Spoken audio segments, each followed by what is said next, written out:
Was a Ukraine assure a war rule of the latest?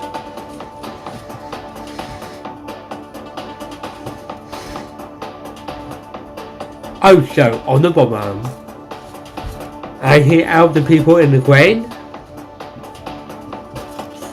It's a community week as we raise money for Wednesday.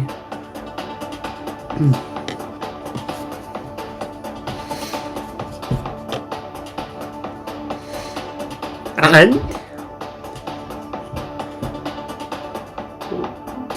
that's a nice, we read the that's a nice fun list.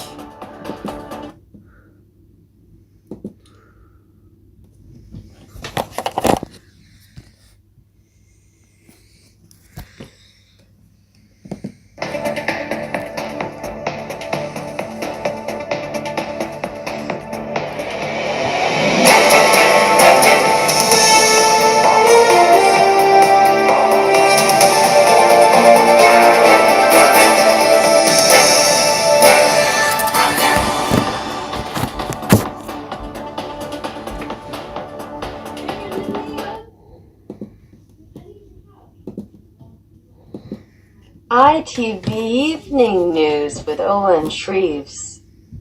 Good evening, my name is Owen Shreves. What's on the Ukraine assure a war, but tonight we'll bring you all the latest. BRITONS owned in Ukraine receives the Green Wall will receive 350 per month. Here is the latest.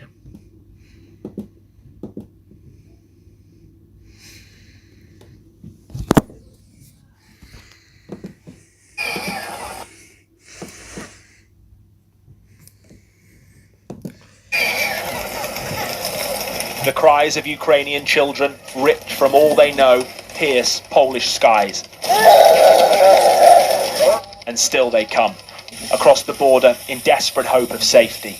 So far, so few have found sanctuary in Britain. Widely criticised for laying obstacles in their way, tomorrow the government will set out a new scheme, asking Brits to open up their homes to Ukrainians escaping war. For everyone who is in a position to be able to provide support and refuge to those fleeing persecution, the government will ensure the money is there, not just for that family, but also there's a wraparound support, which means that children have access to education, everyone has access to healthcare. Under the Homes for Ukraine scheme, households in the UK who sign up to take in refugees for at least 6 months will receive £350 a month. Refugees will be allowed to stay in the UK for 3 years with the right to work and access public services, and local councils will get £10,000 for each refugee they welcome to their area. If I do end up housing a Ukrainian refugee, this would be the bedroom that they would be staying in. In Doncaster, the Corbett family told us they can't wait to apply when the scheme opens online this week. The UK is well known for helping people in times of need. I know people might be a little anxious about opening the home for people. I think you just need to put yourself in their shoes, and I'm sure you would hope somebody from another country would do the same for you. Those offering to help will be vetted, and Ukrainians could arrive on the scheme from next week. Scotland and Wales want to go further and sign up as super sponsors to take in more people more quickly. Having welcomed 3,000 Ukrainians to the UK so far, the UK government is under pressure to do much more for those left with almost nothing. Daniel Hewitt, ITV News. Thank you, Daniel, for the latest of that. And if you sad about anything tonight, or you missed tonight, that's iRelease.com/lose.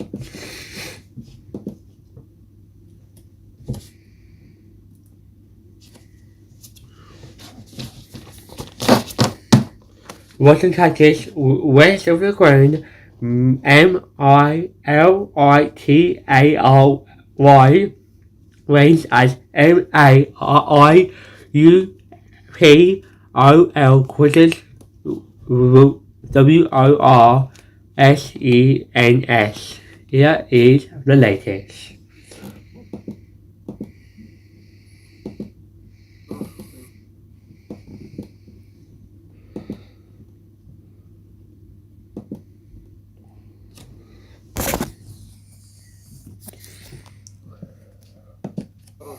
From Mariupol, there's evidence the invaders are not discriminating their targets. This Russian tank fires at a garage, then block of flats. And these satellite pictures show the devastation caused by relentless bombardment. Each before and after image a chilling reminder of how buildings, homes, entire neighbourhoods can be reduced to nothing. This morning, British intelligence suggests Russian forces are trying to surround Ukrainian soldiers in the east as they advance up from Mariupol. The city has been under siege for nearly 2 weeks. Routes to safety through humanitarian corridors have been offered, then withdrawn repeatedly by the Russians. There's no electricity or water, and for those still here, any hope of escape is fading fast. Anastasia is a mother. One of her children has been killed. She holds her surviving child tight. We don't know where to run to. Who will bring back our children, she says. Protesters in the southern city of Melitopol yesterday chanted for the return of their kidnapped mayor. And last night, President Volodymyr Zelensky promised his people in Mariupol and Melitopol that his forces will come for them. We will regain what's ours. We will come wherever our land is, he said. In Irpin, on the outskirts of Kyiv, the only way to avoid the bombing is to head underground. Residents seek safety in basic shelters, living in almost complete darkness. It's scary, especially at night. We have no other option, this woman explains. But some are still trying to get out, to the countryside, to neighbouring nations, and perhaps now more families will attempt to come to the UK. The government here is offering Britons who allow Ukrainian refugees to stay in their homes a monthly thank you payment of £350. An offer that can't come soon enough if Russian attacks are moving westward to cities like Lviv here, where only yesterday volunteers were helping to clothe those who have fled to what they see as the last city of sanctuary inside Ukraine. Ellie Pitt, ITV News. Okay, that's it for the latest, and it is our game because Russia and Ukraine are at war at the moment, and it is really sad about the war. So if you are worried about it, please contact our Vice Sponsor Vanessa on 0786544, and that's at iReally.com/lose.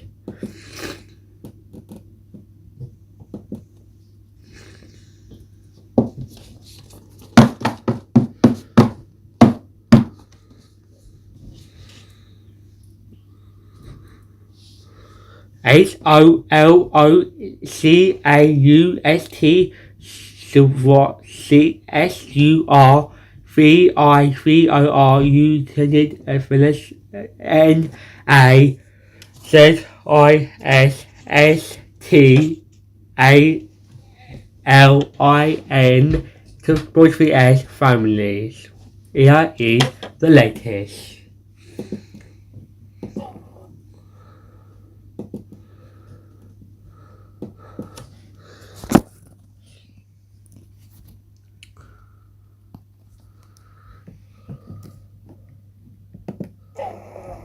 When you have fled war, there is no greater sanctuary than that found in the arms of family.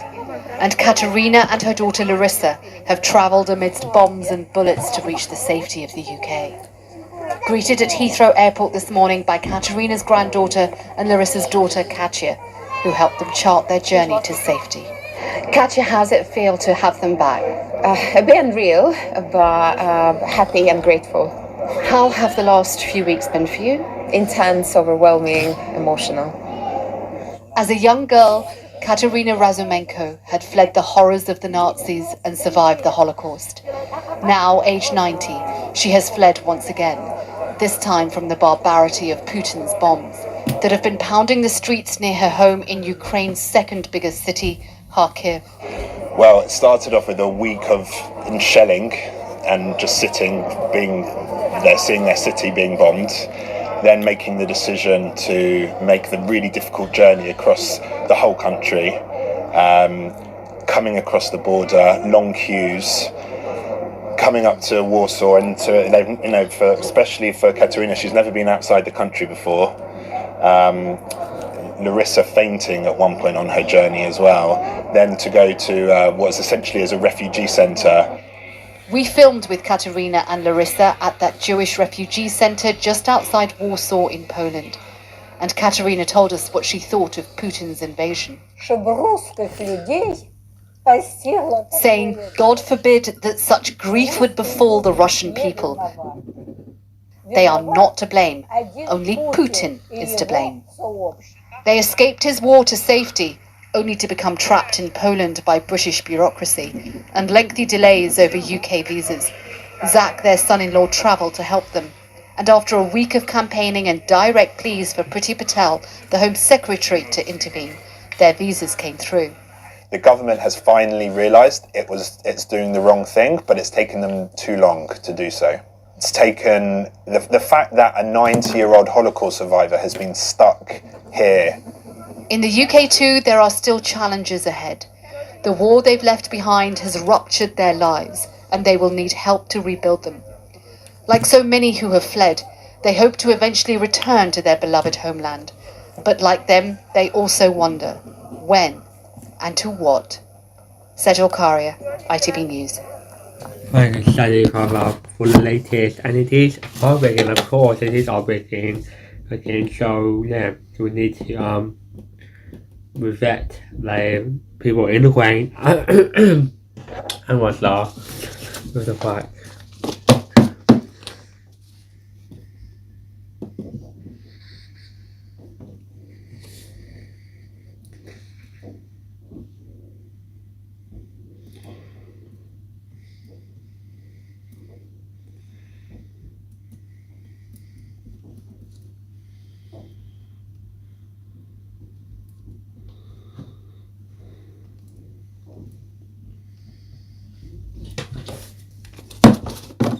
Okay, now moving away from COVID and not COVID, Ukraine and you know what you want to lose, you know what you wish to lose, and everything happened.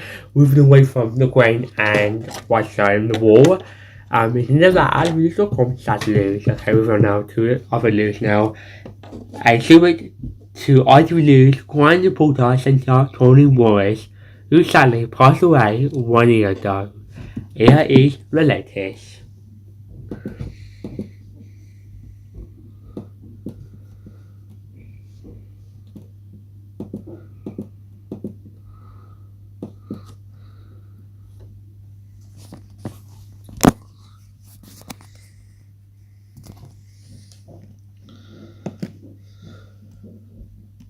You clocked off too early this evening.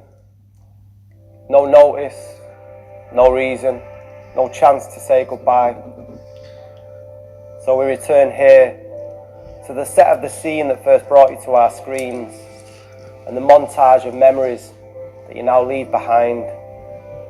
From the south coast you flew through adversity to the stars, leaving your uniform behind for a northwest coat of arms, a rare southerner that we all took to our hearts.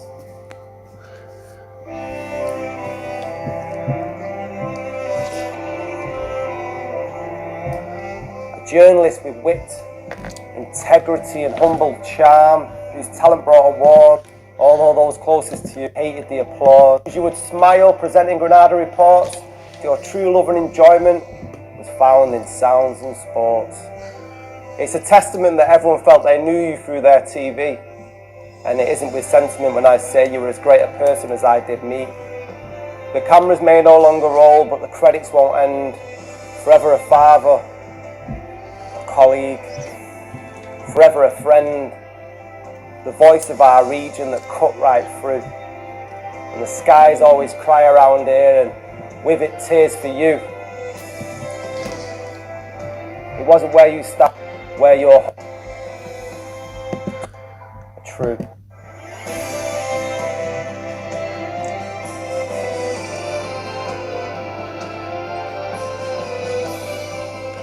It's heartbreaking. So it's heartbreaking.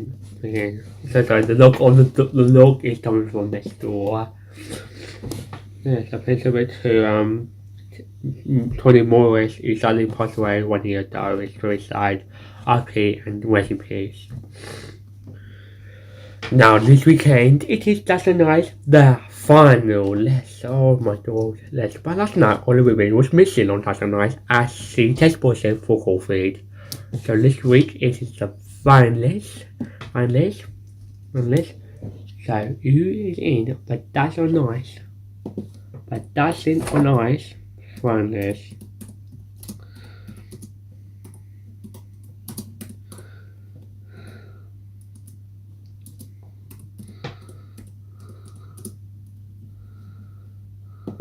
That's a nice finalist of 2022. Guys, who last went to the toilet in the shower room? In which bathroom? So the diners, so that's really done it. That's we. That's a nice finalist. To do that, that's iReveal.com/lose. And before we go to Stephen, what is the strange news today? Strange news. We love strange news. So, what's strange? A bird pooped on a dog. How fun is that? And oh my god, this is so funny. A baby when you laugh.